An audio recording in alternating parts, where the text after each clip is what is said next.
Hey, welcome everybody. I'm Dave Eck. I'm the director here at the Louisville Small Business Development Center. Thanks for joining us on another Toolkit Tuesday. And as always, I'm joined here with my coworker and good friend, Janet. Hello, Janet. Hey, is it over yet? It is over. Oh, dang, I missed it. Hi, everybody. And then they also join with another one of our great consultants here at the Small Business Development Center, Claire Bridges. Hey, Claire. Hi, everybody. Welcome. So, as you know, the Small Business Development Center program here in Louisville, we're part of a national network of small business development centers all over the country, and especially the Kentucky Small Business Development Center network. Here, there's 13 centers across the state of Kentucky where you can always find some free help, which is what we do. We help businesses for free with the things that you need, like business planning or looking for capital for your business, anything that you need. We can usually find a resource or have the expertise on hand to give you some help. So please reach out to us at louisvillesmallbusiness.com. We'd be happy to chat with you.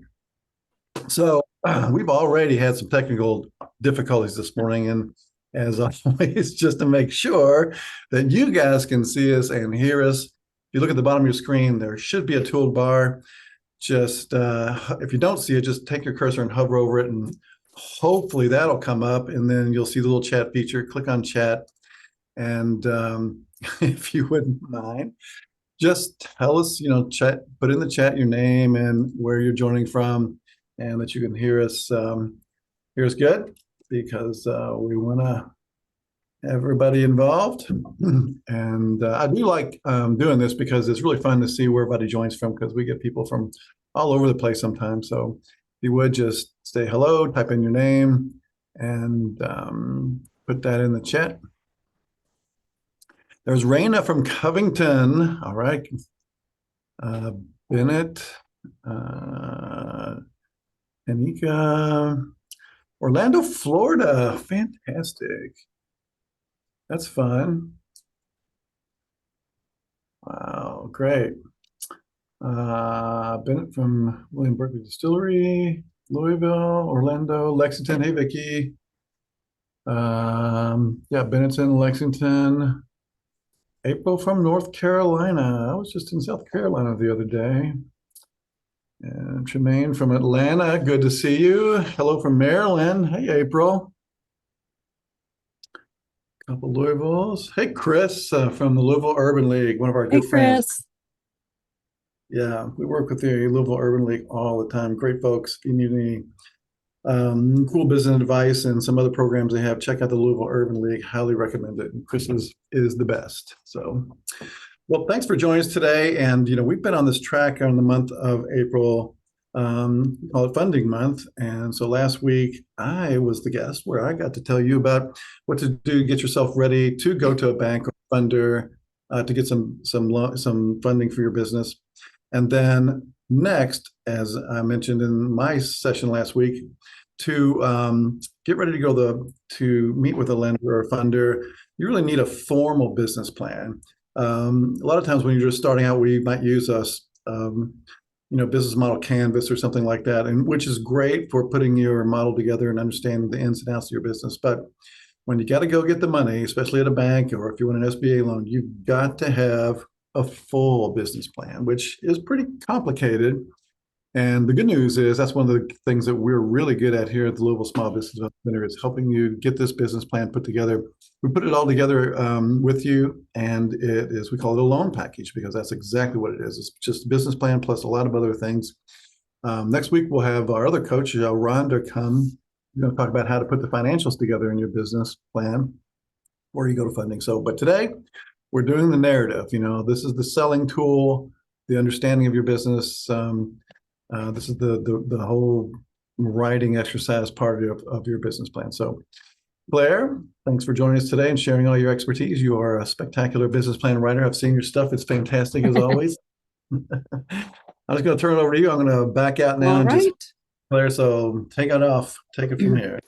Wonderful. Well, thank you all so much for joining today. We will talk all about getting your building plan or your business plan narrative written, building the narrative. And so I think this is a tricky part for many people getting started with writing a business plan. It's kind of daunting. It's a whole lot of work to put into it. It's a long process, and it's a long narrative that you need to write. So hopefully we can give you some tools today, some pointers as to, what it's asking for and how you can present that information best. Nope. Okay, so again, we're the SBDC Small Business Development Center.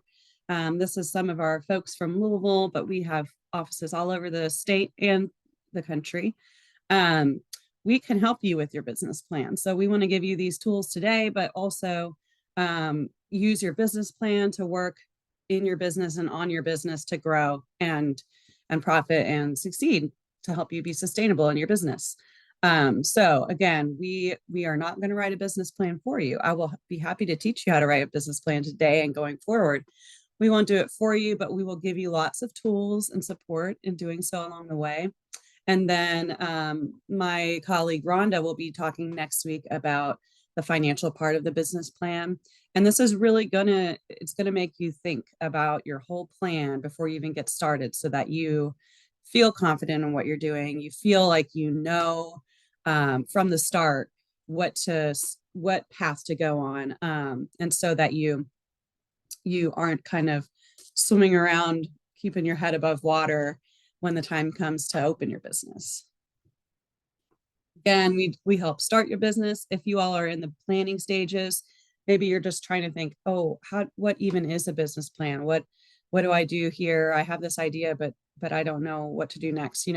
We'll help you in all the steps, business plan writing, but also that technical assistance, like the registration piece on the Kentucky One Stop portal, how to register your LLC, setting up your tax accounts.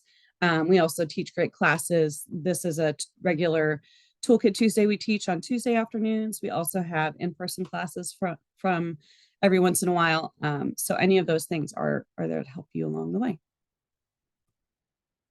So let's get into it. Why do you need a business plan?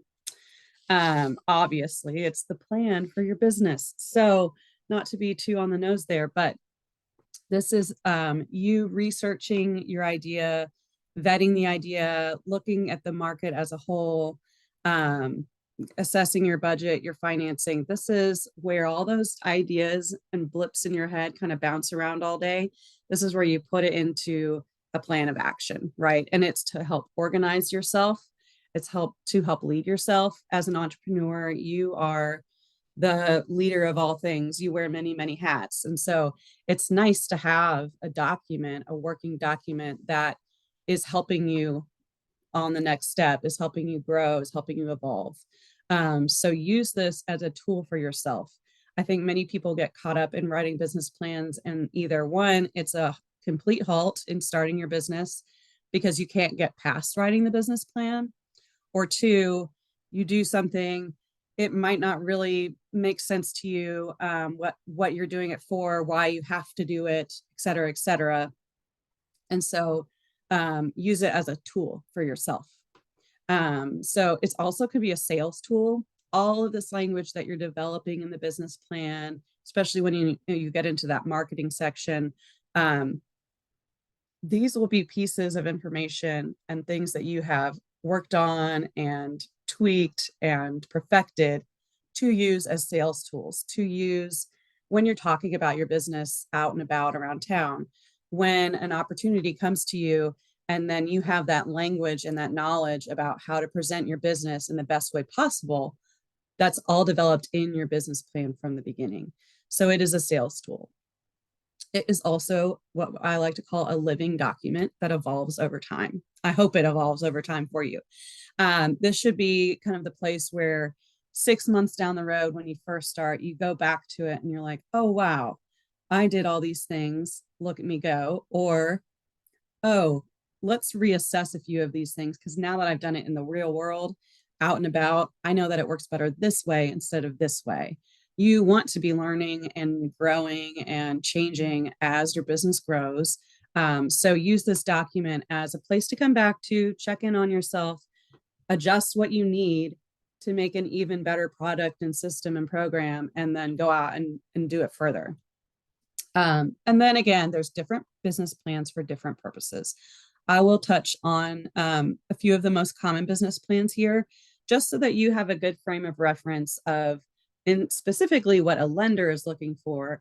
And maybe you have a different version of a business plan that you could maybe expand upon, or use some of the pieces to then put into this lender narrative so that you can get ready to go for a loan package or something like that.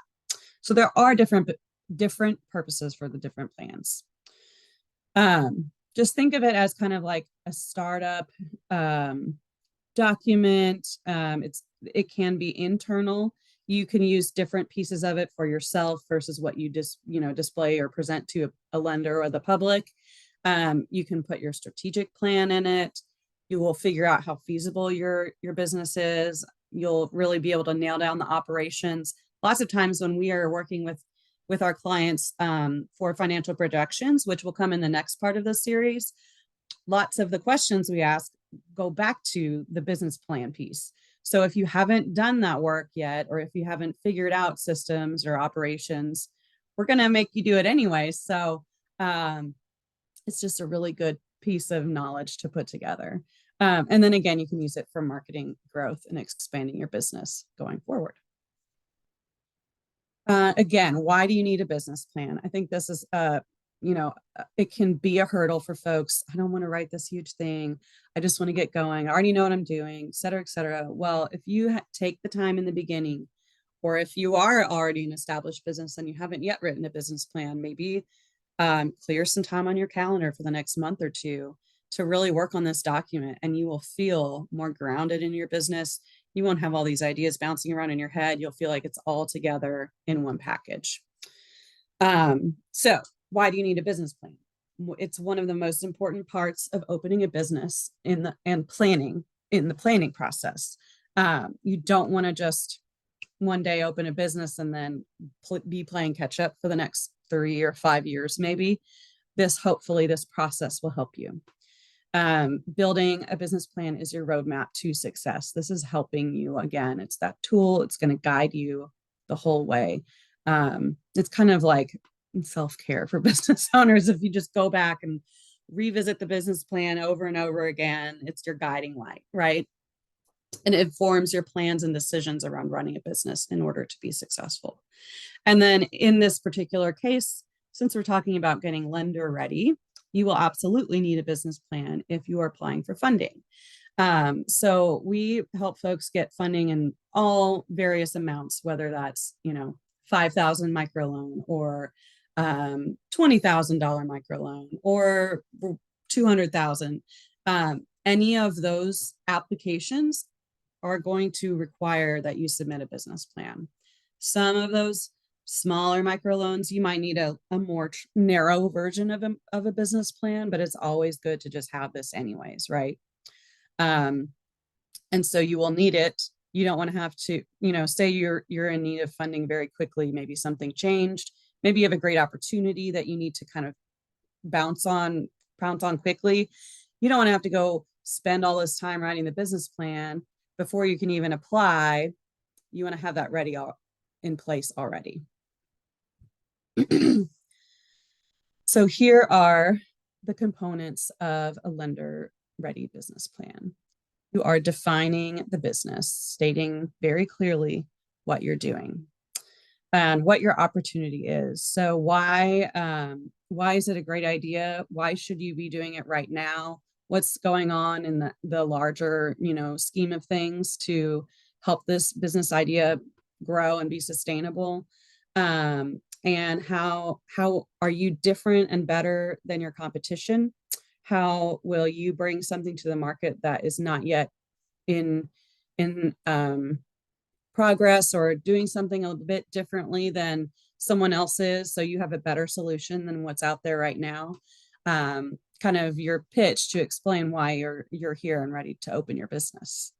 You're also going to describe your products and services. So I can see a lot of times folks get bogged down in this. If they have this idea, but they don't know quite how to formulate what they're bringing to the table.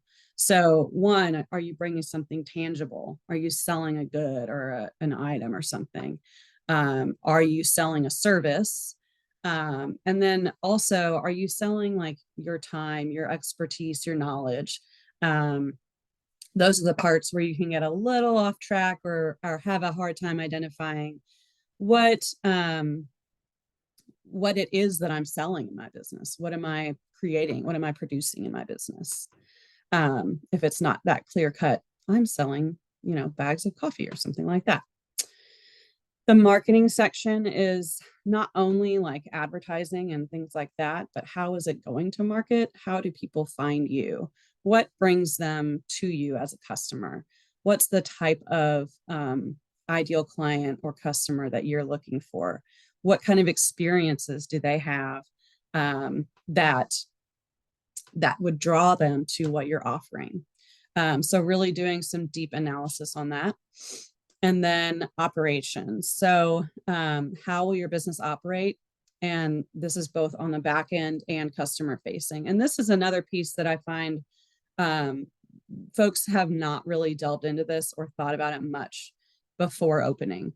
But as a person who really likes to plan things and have it all set out, it's very reassuring when you have this plan already. So if you're thinking of opening like a restaurant, for example, who is helping, greet customers as they come in the door?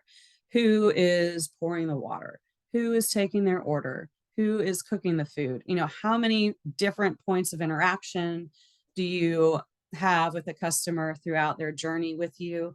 And who is responsible for each of those roles? How many people do you need to have on hand? How many, this, ties into your financials, meaning how many people do you need to pay? And what is their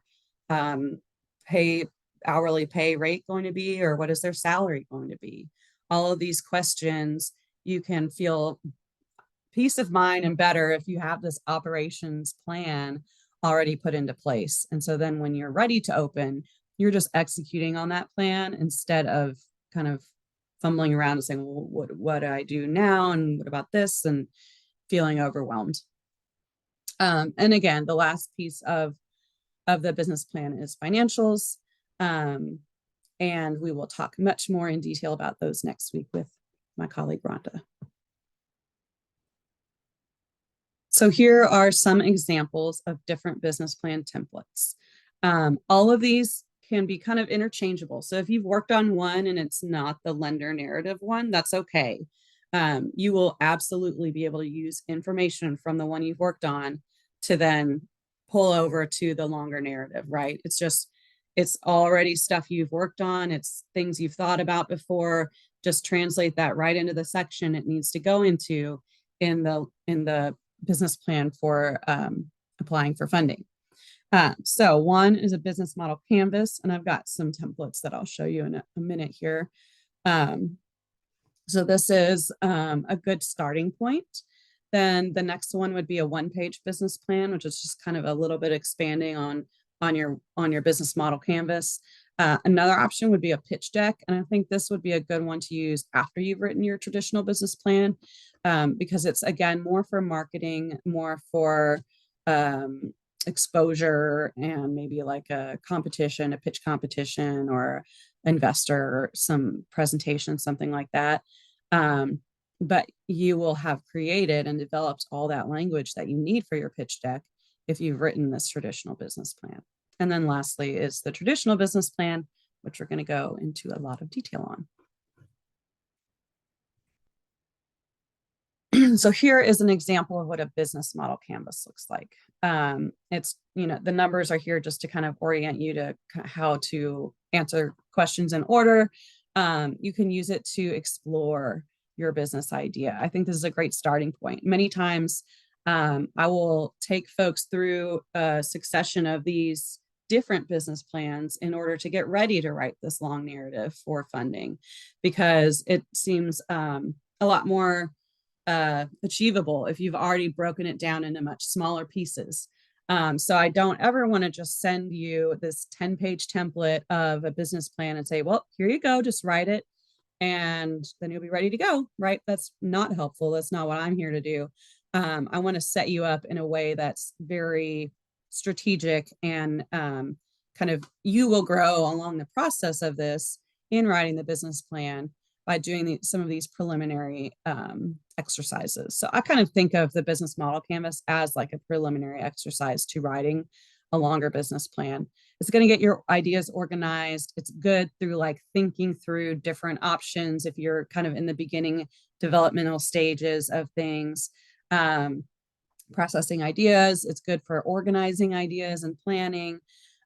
This type of a business plan, though, this would not be something that you could present to a lender and they would use in a funding application. This needs much more detail, much more narrative, to flush out each of these different channels or different topics in much more detail, robust language, so that they know you absolutely know what you're doing and they believe in you, right? That's what you're trying to prove to the lender when you're applying for funding through your business plan. That's your whole chance of your presentation to the lender is this document that you're giving to them, right? So I think this is a very good place to start. And even if you haven't ever written anything for a business plan or gotten your ideas out on paper in any way for your business, this is a great way to realize, oh, I have thought about these things. I do have these answers. I just have never organized the information in this way before. Now you're understanding like the pieces to the puzzle. You're understanding kind of the path that you need to work through to get to the end, to a starting point. So this is a really great use there. That's the business model canvas. Another example of a business plan is a one-page business plan. It's very concise. It can be used as a roadmap for milestones. My favorite part about this business plan, it always kind of geeks me out, is the down here at the bottom, projected milestones, the second from the bottom line, to kind of give yourself some goals over time and come back to those things and think, did I attain 10 customers? Did I execute my marketing plan within the first 3 months of opening? Did I make, 50,000 in sales my first year? Whatever your goals are, you can put them there. And this is a way to make it really realistic in how you get there, how you grow, how you travel along the path. So this is, again, a good business plan, but it's not something that a lender would take, even for like a microloan. Sometimes those microloans, they need a summary of a business plan, and we'll talk about that, but this would still not be quite enough information for funding, because you really need to you need to prove to them that you have thought this through every which way, front, back, sideways, upside down, and that you have a plan for everything, and they will believe you and want to invest in your project if you can present it that way. So again, this is a good one-page business plan. This is something that many folks have done somewhere along the way. If you've done a business cohort, or if you've looked online for a sample business plan or something like that, this is probably a similar outline to what you've been exposed to, but again, just not quite enough of that narrative language. And then lastly is a pitch deck. So this is much more visual. It's to be used as a presentation, like a PowerPoint or something. And you're going to be pulling data from your longer narrative to create this pitch deck. But again, it wouldn't be enough to suffice for applying for funding. It's used for investor pitches or explains high-level pieces of your business, but it doesn't go into the nitty-gritty details to show, your full operational plans, your full financial projections, anything like that. So again, I have listed here, used to elicit interest, and that's exactly what it is. It's a really great marketing tool.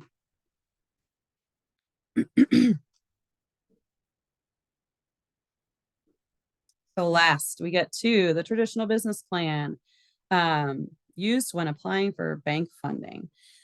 So these are the pieces of the traditional business plan. Switch my notes over here.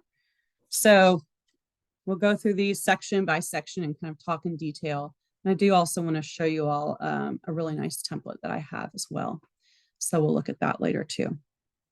The pieces of the business plan, executive summary, which kind of is a summary of everything else that you've written in the business plan. Then, well, and so also you can kind of think, do I want to write this first or do I want to write this last on the executive summary? So I would probably myself write it last, just because I know how I like to kind of dig into the details of things and go down long paths of processes and such. And so then it's better for me to go deep down that hole first, to write through the summary of the business, the marketing management plan, all those things, and then come back and summarize everything I've done. But maybe you're more of like a broader, big picture person right off the bat. And so maybe this summary would be a good place for you to start, because it's easy to kind of organize yourself in a broad way and then dive into the details. And there's no right or wrong way to start or write a business plan. There's no rules or anything like that. So you do what's going to work best for you. And I try and talk about that with my clients, as what's the most strategic way for you to write this? What's going to help you the most? What's going to be the most understandable, like forward moving path for writing this for you in particular? And that's the beauty of small businesses, that you get to do what works for you, right? So executive summary comes first. Then there's a summary of the business overall, which is much more detailed than that executive summary. Next would be the marketing plan, and then a management plan, kind of that operational piece we talked about, financial plan, and then critical assumptions. Those two go hand in hand. Some of those critical assumptions that Rhonda will talk about next week will be pulled from the longer narrative that you've already written. But again, that's why you need to have that narrative written, because if the bank looks at these financials, but they can't connect what these numbers are saying back to the plans you've made in your business plan, they're going to have a lot of questions. They're going to come back. What about this? You didn't explain this to me. How do you expect to be making these sales? You didn't really tell me how much your menu items were, or so on and so forth. So the critical assumptions are all pieces that are pulled from the larger narrative and then translated into financial projections.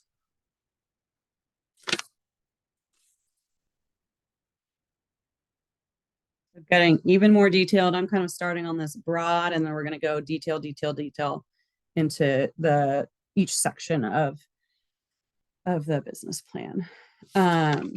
So executive summary should be about 1 to 2 pages. It's going to kind of orient someone reading your business plan to the larger document.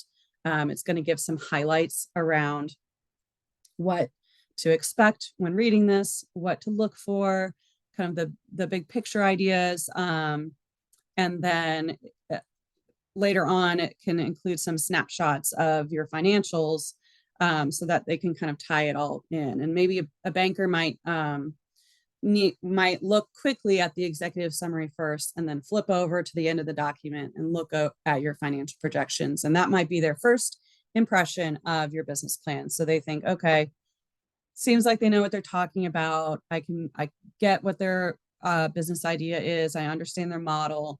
And this makes a little bit more sense. Let's get, deeper into the details. I'll read through the longer narrative.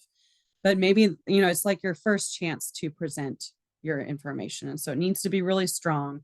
It needs to really be clear and accessible to brand new eyes, someone that doesn't know your industry or know your plans or your business.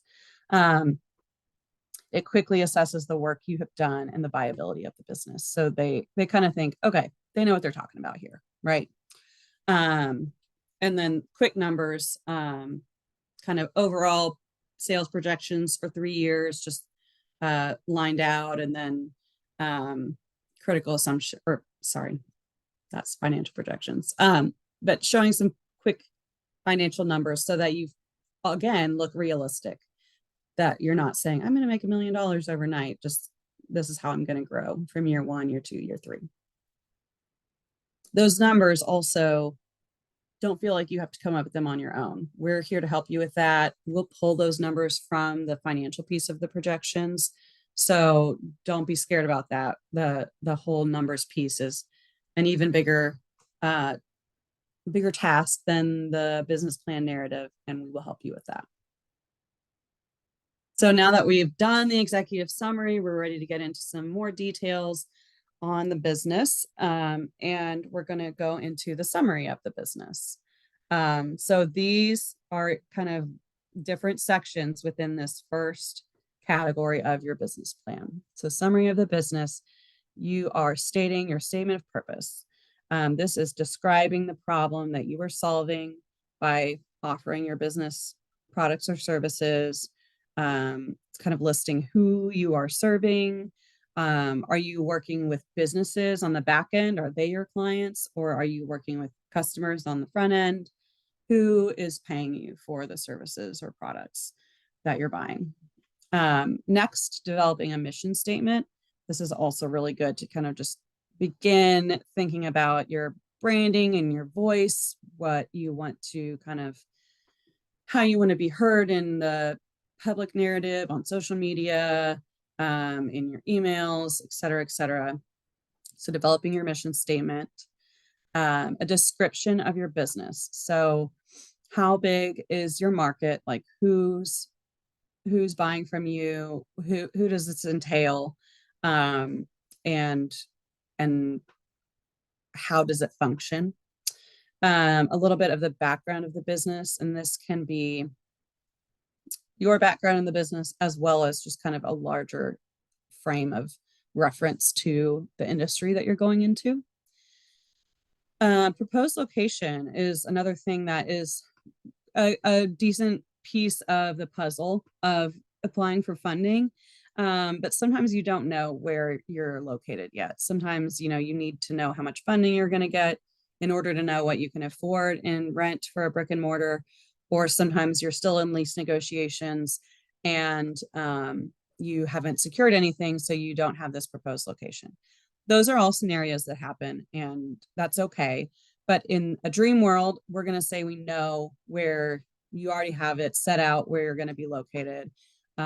Your spaces already approved and everything like that. And so in that proposed location section, you're going to talk about foot traffic or accessibility to the building and why the customers that you are attracting are going to be at this space and why it's a good option for you. You're going to talk about parking. You're going to talk about, different trends in the area, what other businesses are located next to you that might be beneficial to you. How could you work together? So all those like really detailed items about your location. Sometimes I've seen where loans can get conditionally approved based on the location. So if a business hasn't, nailed down a location yet, the bank will say, okay, once you have a lease in place, you come back to us with that information, detailed information around, the walkability of the neighborhood, the operating hours of surrounding businesses. Is it in a strip mall with other folks, or is it a standalone building? And so then they'll just review that piece at the end and then say, yes, okay, we'll grant you funds. Because there's never like a normal, first you do this, then you do this, and it all falls into line at exactly the right time. Sometimes that happens, not all the time. And so it's okay if you don't have that quite together yet. Operating agreement. So this is just kind of stating like how the business functions as a whole. Are you the sole owner? Do you have multiple people multiple owners in the business? Who's in charge of who and who's in charge of what? And we've got templates on that as well if you need help with that. Most times you're a single owner. Most times I would say I'm working with single owner LLCs, and so it's a bit more simple than if you have many owners.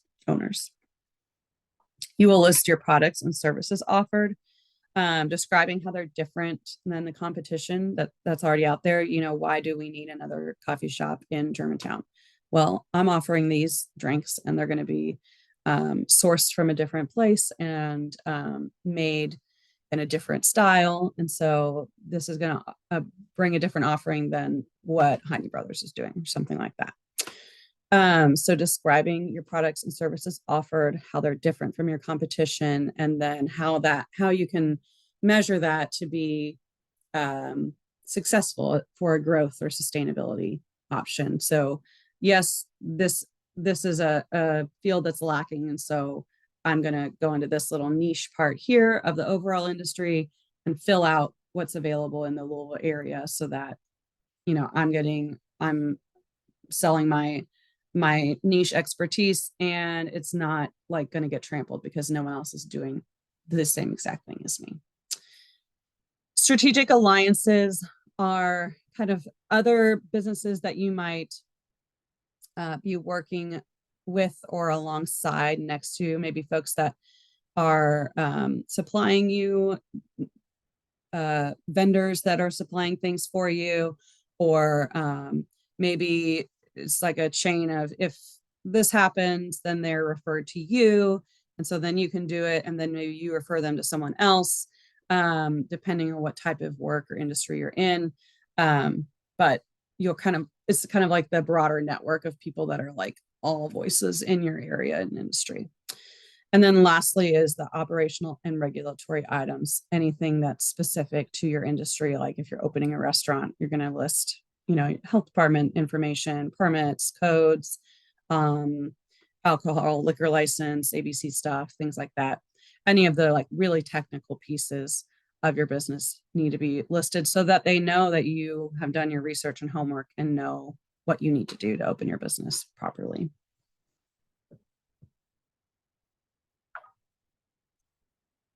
After the summary of business, we will go into a marketing plan in your narrative. So we're going to get into a lot of detail around the industry background. So how is your industry organized? Is it divided by different segments, or is it classified by different products that you sell, or is it based on like location, geography wise? Like, are you in a market for the Southeast, or are you in only a city specific market, or can you ship all over the country? So describing like that kind of broad organizational structure of the industry that you're in. And then talking about your target market. So you can kind of describe like a few, a handful, 3 or 4 clients that, sample client scenarios, like this person, their age, how much money they make, what type of things, activities they like to do, what draws them to your business, like what are the identifying factors of folks that would be coming to you for business or services. You're going to talk about trends and industry assumptions. So why this is still a relevant business idea, why things are changing and pivoting all the time. And so now I've realized that there's this need here because of X, Y, and Z happening across the globe right now. And so I'm going to bring in my plan to save the day here. And this is my business idea.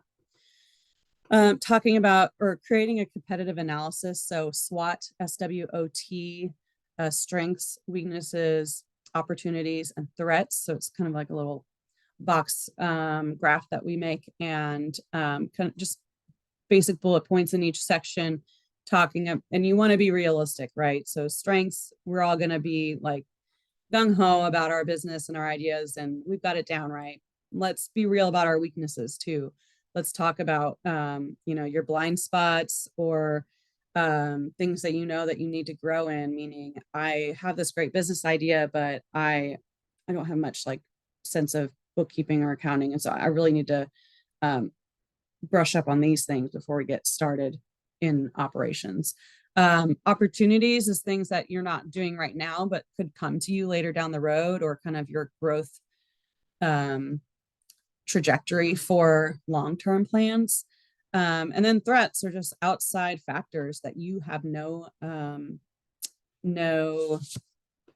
ability to control, no control over what's happening and could affect your industry. And so those are threats to you, but having this realistic presentation of your strengths, weaknesses, opportunities, threats is going to make the bank and lenders feel more secure because you're aware of these issues, right? You want to say, hey, I know this is out here, this is out here, I've got it under control, I'm aware, I'm watching the situation, right? You can also talk about other competitors' weaknesses in this spot. So you can say, well, they only offer the same product at this price point, which is not accessible for many of the folks that I'm targeting. And so I'm going to offer it for this price point and therefore gain more clients than competitor XYZ. Just some different things, or maybe they have a different system for managing their intake than you do.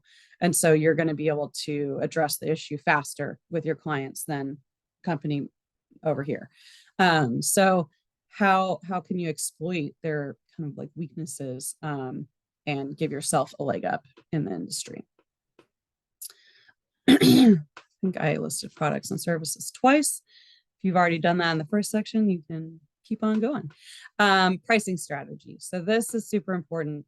One, you need to figure out your prices before you A, make financial projections, and B, open a business.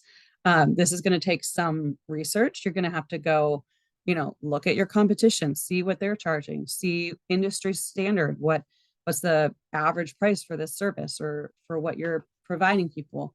And then looking at your target market that you've already done some research on up at the top of your marketing plan. Are these types of customers or clients going to be able to access your offerings with your pricing strategy? Or think through, am I going to offer like higher end items that are hard to get? It might make my sales less, but I know that it's going to be worth it because it'll make it more intriguing and people are going to want to get it because it's hard to get, or am I going to be like the low bar here and get as many customers as I can? And even though I have low prices, it doesn't matter because I have so many customers that can all get it from me that I'm going to beat out my competition. What is your pricing strategy? If you're in a food business or a business that has a pretty decent amount of your earnings are going to go to your cost of goods, you're also going to need to assess that, like how much it costs for you to create your product or your services, and understand then what's the profit margin there and what you're just spending on just creating the good or service. So understanding how you fit overall in the market and with your competition is going to be super important. And then your promotional and advertising plan. This is more detailed than saying we will have, social media channels and a newsletter. This is saying like how specific your posts, how often you're posting on social media, what types of posts you're using, how many followers you're trying to attain by certain, milestone dates. If you're doing any type of like printed materials, like how are you getting those out to the public? If you're selling something at a like a market fair, vendor fair, how are people going to come back to you after they buy from you here, but they don't know where to buy from you again? Like how are you executing the advertising? And again, you wear many hats as a business owner. And so this is one hat you'll have to put on very often, is your promotional advertising hat. So what's the plan there? Not just kind of winging it or like, okay, I made a story on Instagram today and I'm good to go. That's not strategic enough. And the bank is going to want to know that you are making a very concerted effort to get your brand out there in front of customers, in the know in your market, so that you are successful, you make money, you are profitable, and you can pay your loan payment on time, right? They just want to make sure you're not just going to kind of sit there in the dark and hope people walk in the door, right?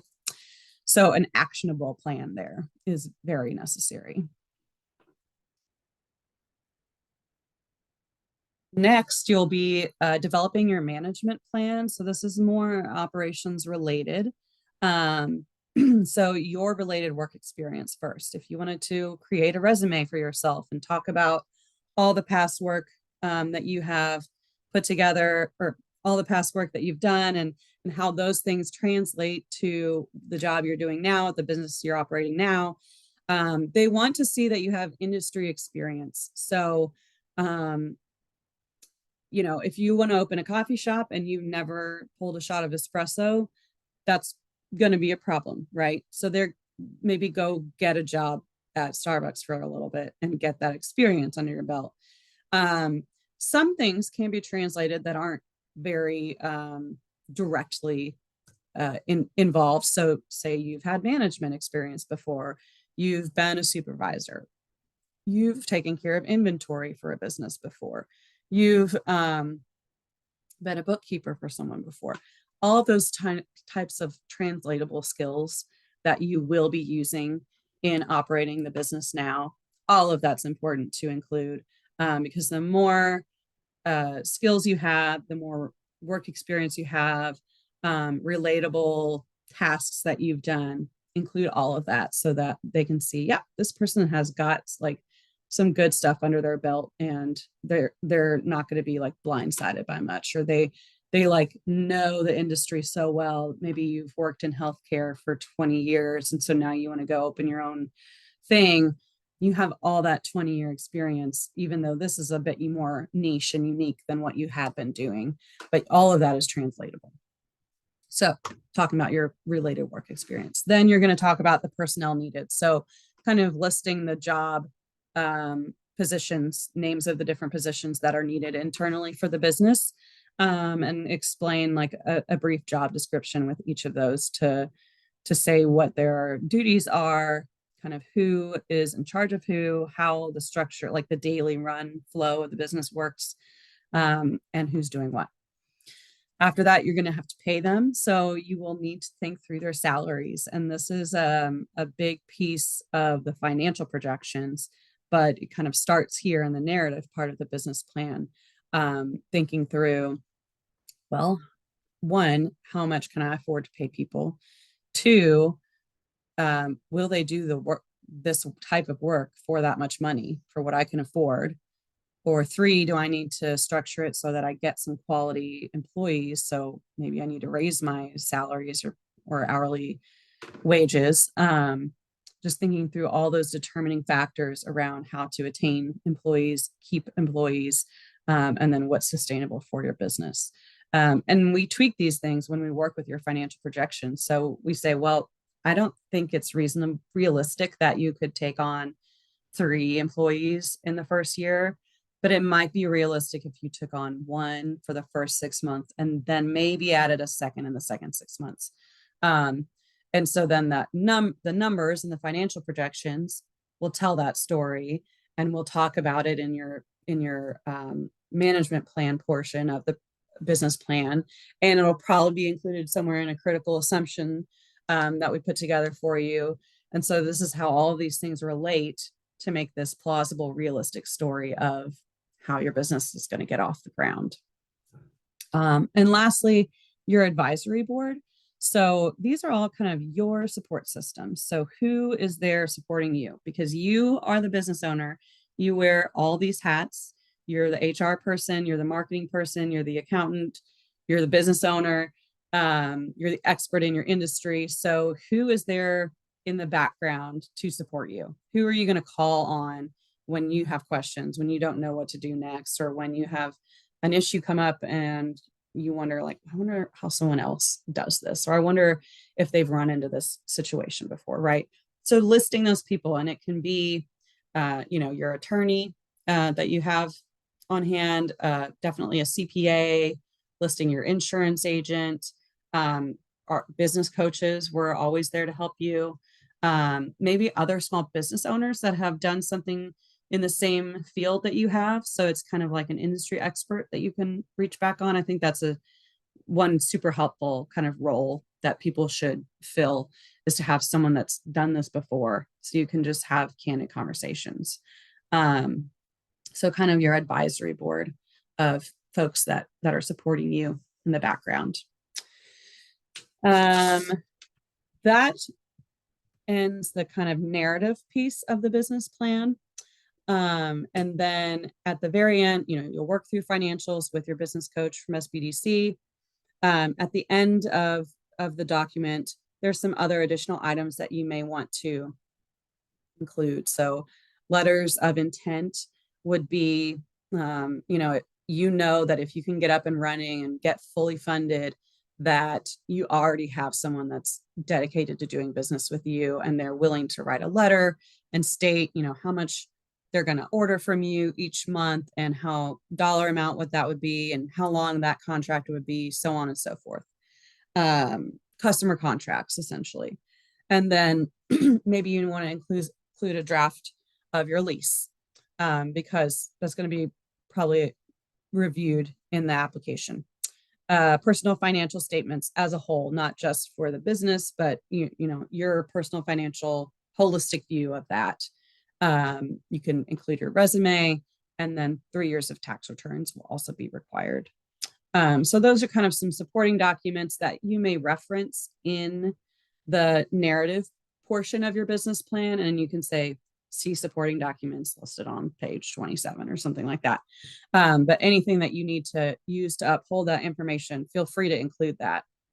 And then last, I just kind of wrote out some tips for business plan writing. So I always tell people, work section by section. You saw how much this, informationally covers in the business plan. And so there's no way you're going to say, well, I have Saturday free, I'm writing my business plan.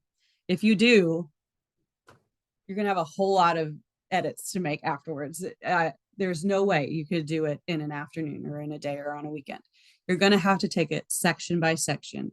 Maybe the next point here, outline topics to include, and then flesh out the narrative. So if you just go by section and just include bullet points, take those bullet points from the business model canvas and plug them in where they belong in the business plan narrative.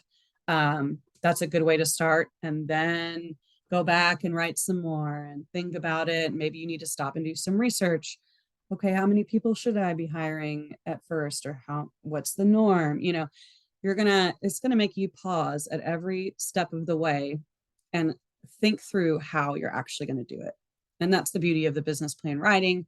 It's not just to write 20 pages of material, it's to help you along the way. So first, section by section, bullet points first, and then flesh out the longer narrative after that. If you need help with industry reports, we are able to pull from two.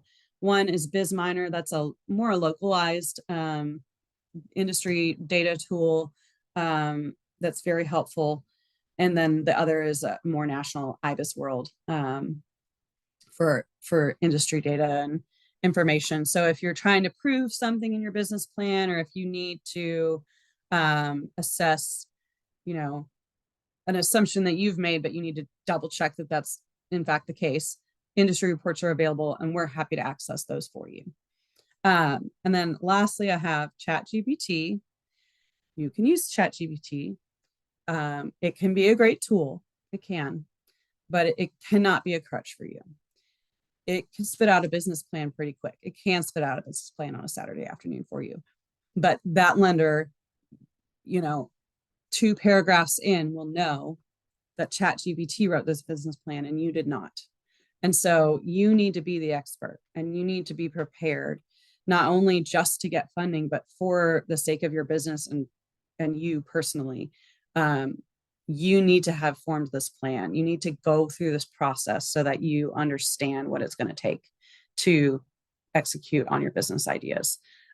So that's my word to the wise on ChatGPT. But anyways, that's all I've got. Here's my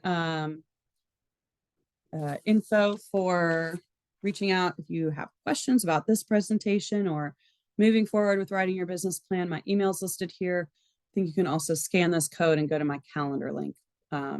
Look for available calendar spots. Yeah. Good stuff, Claire. Thanks, Dave. That's a lot. It is a lot, isn't it? Yeah. So here's a question that, and then by the way, if you have any questions or anything you would like to, or comments or anything you'd like to share, just put them in the chat there, and then we'll be able to see them. I'll pass them on to Claire for you. But you know, we work with a lot of business plans, and I think one of the biggest crutches that I think people come up against is when you begin to think of a business plan, you think of something that's 50 or 100 pages long. I mean, that's a big hurdle to climb. I mean, is that the case? It doesn't have to be the case. No. I mentioned that business plan template that we have, and I'll send it out to the folks that were at this webinar today. But I think that template is around, just the blank template with explanations is around like 8 to 10 pages long. So if you fill in a paragraph to 2 of that, you're looking at maybe 20 pages most. And I would say it's quality, not quantity, in terms of how much you need to present. A lender's not going to read 50 pages of business plan. They don't have time to do that. However, you do need to give them more information than less. So just making sure you edit to make sure that, everything you're giving them is the best information possible. So yeah, don't think you have to write, a doctoral thesis on your business plan. Yeah, that's good stuff. Yeah. So here's my problem. Maybe you have some tips for this, but you sit down in front of your laptop, you've got a cup of coffee there, maybe you're at Starbucks, you got some, everything's feeling pretty good, and open it up, and there's your Word document. There's that big white screen, that little blinking thing, and then it's like, geez, Yeah. I got nothing. How do you overcome writer's block like that? Yeah, good question. Sometimes I'm a very, like pen and paper are really helpful just to kind of jot things down. It's a little less intimidating than looking at a blank screen.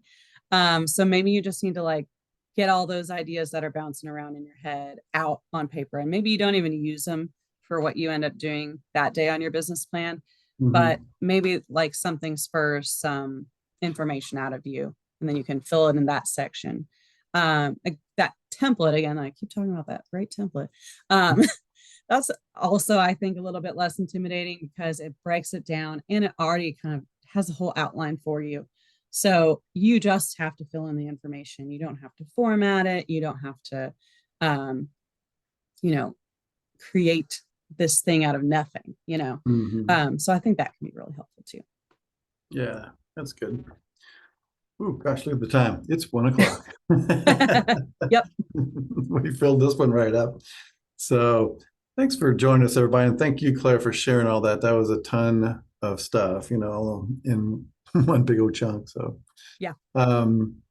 We'll next Tuesday at noon, Rhonda Jones will be here with us to talk about the financial portion which you talked about. But that's the hardest part, I think, is taking your ideas from the business plan and then making a case for them with numbers. So please check that out. Scan your phone over the QR code there if you want to book a call with Claire. It's a Zoom call, and you don't have to talk to anybody. You just pick some time and click it, put your name in there, and Claire will be there waiting for you. Yep. If you'd like to speak to anyone else, just go to our webpage page, LouisvilleSmallBusiness.com. And up at the top, you'll see a link that says Coach Connect. Click on that. You'll see all of us. And with our calendar apps there too, we can jump in on all of us as well. So we're here to help. We really enjoy what we do. Most of us have been business owners or still are. And we, in my case, I've used the Small Business Development Center in my career many times and just wound up here to sit through a series. So take advantage of it. It's great. And, yeah. So anything else, Claire? I don't have anything else. Again, happy to help. Questions, even if it's a quick email question, if you don't know if you want to have a whole 30-minute Zoom session yet, you can just type a question over to me about the session. So Yeah. anytime. There we go. Thank you. Janet, thanks Yep. for running the show for us as always. Sure thing. And I encourage folks to hold on just a moment. We've got an evaluation for them to fill out as we close out here. Yep. Great. All right. Well, thanks for joining us for another Toolkit Tuesday. And Janet will take care of that survey. That helps us out because we always want to know how we do and if this information is valuable to you. Someone asked about the replays. We will send you a replay. If you go to our YouTube channel, we have all these webinars we do every week there that you can go through that library of information and experts that we presented. So just go to YouTube and then search in Louisville Small Business Development Center, and you'll see all of us there, all the videos that we have posted up to this point. So. All right, everybody. Well, thanks for joining us today, and we will see you guys next Tuesday for another exciting edition of Toolkit Tuesday, and we'll be talking about business plan financials. So have a good Tuesday. We'll see you next time. Thanks, everybody. Bye.